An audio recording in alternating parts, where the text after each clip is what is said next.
India premier league 2025 season కోసం Delhi Capitals మాజీ England captain Kevin పీటర్సన్ను మెంటర్గా నియమించింది.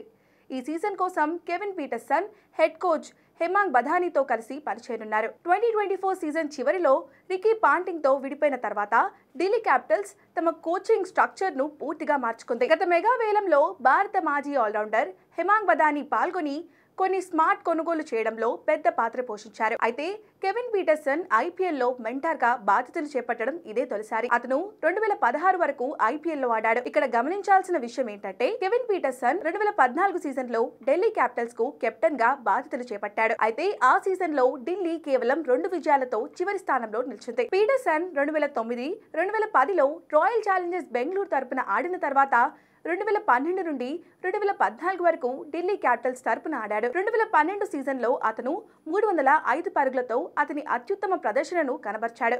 ఇక 2016లో పీటర్సన్ తన ఐపీఎల్ కెరీర్ను రైజింగ్ పూణే సూపర్ జోయింట్లో ముగించాడు. ఇదిలా ఉంటే ఢిల్లీ క్యాపిటల్స్ ఈ సీజన్కు తమ కెప్టెన్ను ఇంకా ప్రకటించలేదు. జట్టు క్రికెట్ డైరెక్టర్గా వేణుగోపాల్ రావు, బౌలింగ్ కోచ్గా మునాఫ్ పటేల్ బాధ్యతలు వహించనున్నారు. మరోవైపు మాథ్యూ మోటోను అసిస్టెంట్ కోచ్గా ఢిల్లీ క్యాపిటల్స్ నియమించుకుంది. మాథ్యూ గతంలో కోల్కతా నైట్ రైడర్స్తో పనిచేశాడు. ఆ తర్వాత ఇంగ్లాండ్ క్రికెట్ జట్టుతో వైట్ బాల్ కోచ్గా పనిచేశాడు. 2022లో ఇంగ్లాండ్ T20 ప్రపంచ కప్ గెలిచినప్పుడు అతను జట్టుకు కోచ్గా ఉన్నాడు.